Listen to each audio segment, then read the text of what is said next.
vừa mới bắt đầu. Năm tháng qua bao có chắc bền lâu, chỉ mới hôm nào trao bao đậm sâu.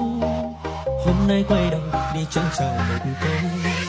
Tình yêu đâu phải là một trò chơi để em trêu đùa anh như vậy em ơi. Cũng như cả đời nào đâu chỉ là những thơ, cứ ngỡ bên đời nào đâu là chẳng nghĩ ngợi. Anh đánh đổi cả tương lai để em chẳng phải thua ai, mà sao em nỡ bỏ rơi anh lại. Khi yêu người hứa bao điều, nói yêu và thương anh nhiều, giờ như cánh diều khuynh ra sau hoàng hôn chiếu. Yêu em chẳng hề toan tính, cũng chỉ vì một chữ tình, rồi em cũng bước đi trong lặng thinh. Bao đêm nước mắt lăn dài, nỗi đau phải gánh trên vai, cũng chỉ tay mình đã yêu sai một người con gái.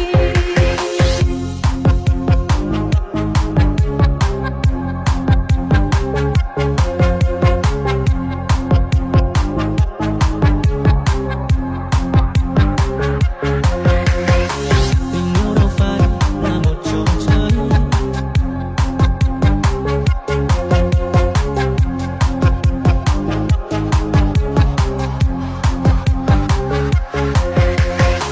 Tình yêu đâu phải là một trò chơi để em trêu đùa anh như vậy em ơi. Cũng như cả đời nào đâu chỉ là những thôi, cứ ngỡ bên đây nào đâu là chẳng nghĩ ngợi.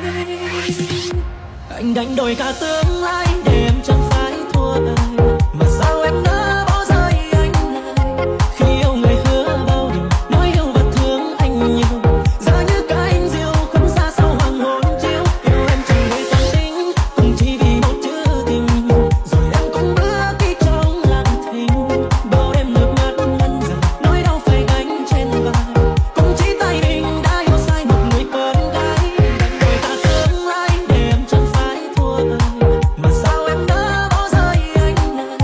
Khi yêu người hứa bao điều, nói yêu và thương anh nhiều, giờ như cánh diều khuynh ra sau hoàng hôn chiếu. Yêu em chẳng hề toan tính, cũng chỉ vì một chữ tình, rồi em cũng bước đi trong lặng thinh.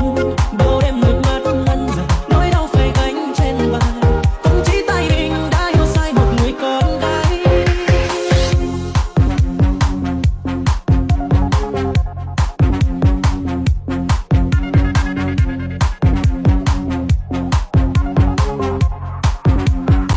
প্রথম ছেলেটা কি হতে পারে? মেনশন দেন তাকে। আর আমি কিন্তু প্রথম ছেলেটার জন্যই অপেক্ষায় ছিলাম। আপনি কার জন্য ছিলেন? কমেন্ট করে যান। আর প্রথম ছেলেটাকে নিয়ে অবশ্যই এক লাইন বলে যাবেন, সেই অ্যাটিটিউড।